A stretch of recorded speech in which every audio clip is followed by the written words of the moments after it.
I'm live. Hello. This is Scarlet Feather, a book I've been reading for a little while now. It's the story of Piyannah and Raki, who are part of a tribe called the Two Trees. They have a plan, which was born from Raki, from Piyannah's mother actually. Piyannah's mother dies, and the two children must integrate themselves into the rest of the tribe and prepare themselves for their desire. And their desire is to form a new tribe, which will be able to break the bounds of superstition and tradition that have infected the old tribes. Now this place, thousands of years ago, it says here, they have to swap roles, but lots have happened. Lots of things have happened already. They have defeated the Black Feathers, enemy tribe, and they are now at the gathering of the 30 tribes. We are now in the next chapter, and it's entitled Feathered Council. Now, Joan Grant used to write farm memory novels or books, which were the true account of her memories. She died in 1989. She was born in 1907. So, here are her books. They have been republished and they are wonderful. Feathered Council. Every evening another tribe arrived, until by the 8th day, which was the full moon, all the 30 were assembled and a great feast took place, which celebrated that the moon of the council had begun. Raki and I attended Nakachik, sitting behind him by the watchfire of the great teepees. All the chiefs were splendid with feathers, their robes richly embroidered, some with beads, some with porcupine quills or feathers. Even amongst this magnificence, the chief of the leaping waters outshone the rest, for his long green robe was covered with gold plaques, shaped like birds and fish, each so highly burnished that it glistened and glittered with life in the firelight. Each chief was attended by the son or blood kin chosen to succeed him. The young man stared at Raki and me. Perhaps they were surprised that there were the two of us.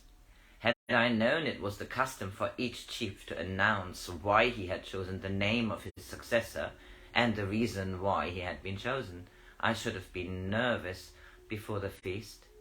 Perhaps so much rich food and the kindly drink made from honey and certain herbs which we do not grow in our own hunting grounds gave me confidence, for it's difficult to be afraid when your body is content, unless it is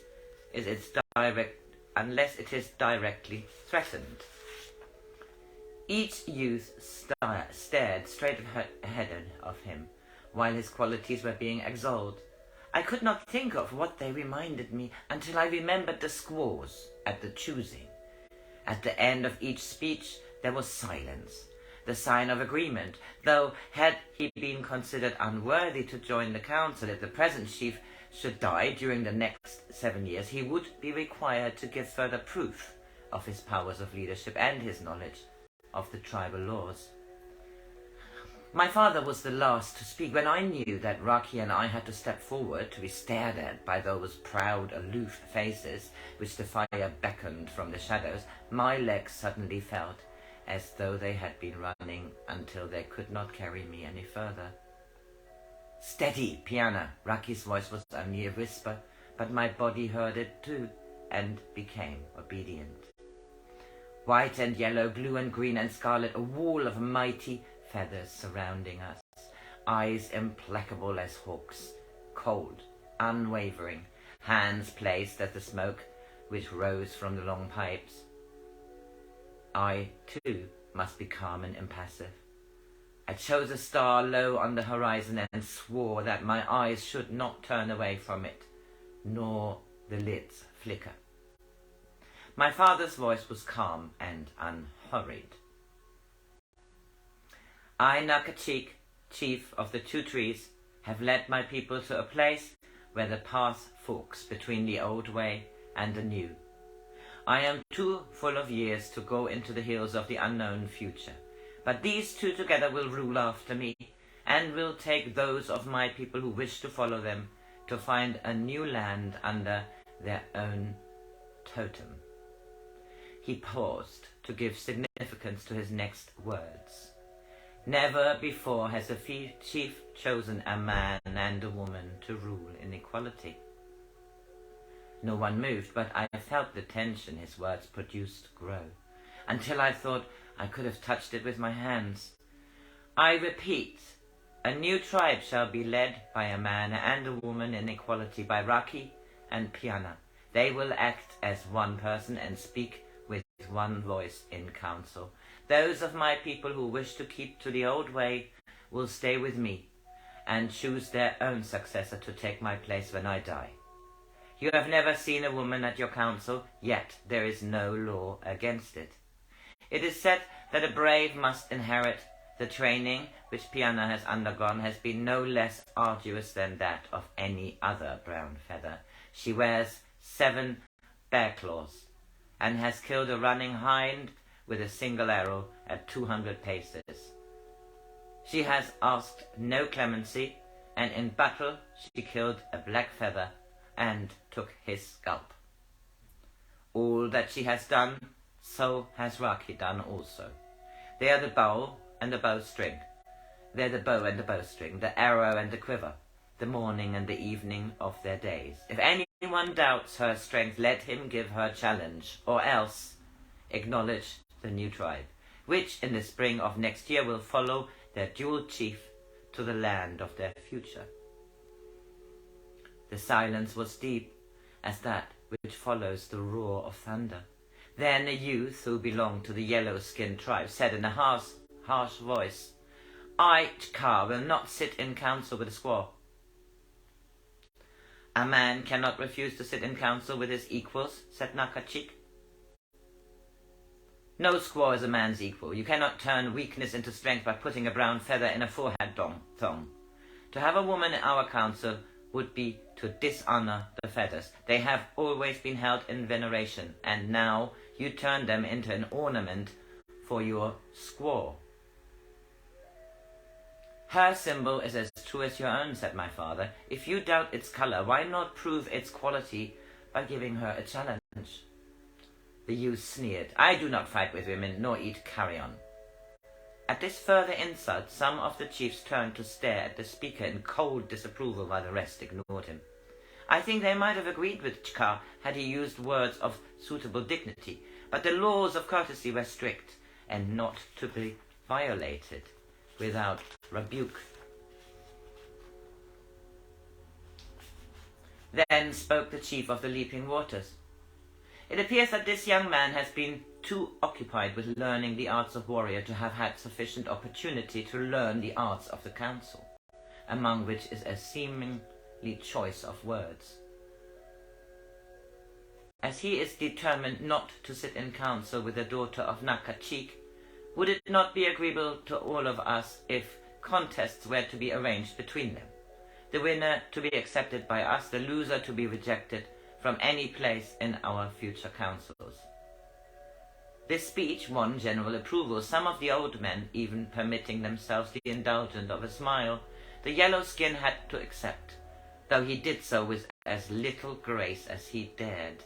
He snared at me, and for the first time I looked forward to the contest, for wiping the sneer of his face would be better than scalping a black feather.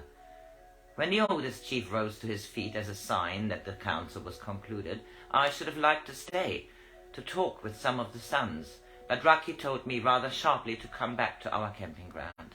I wondered what had annoyed him until he said, as soon as we had gone far enough not to be overheard, Your father is a fool to let you take up that challenge.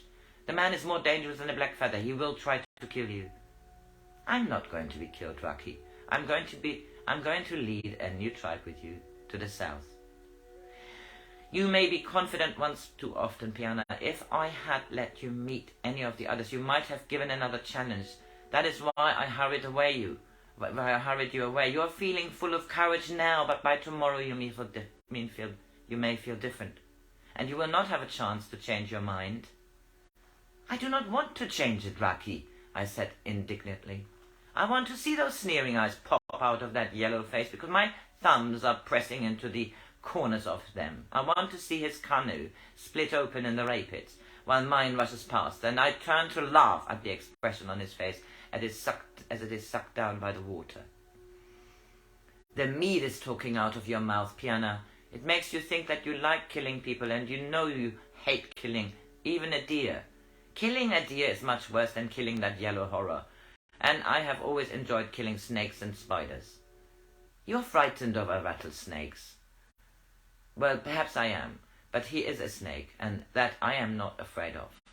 And that I'm not afraid of, and I think it is unkind of you to try make me think of being afraid.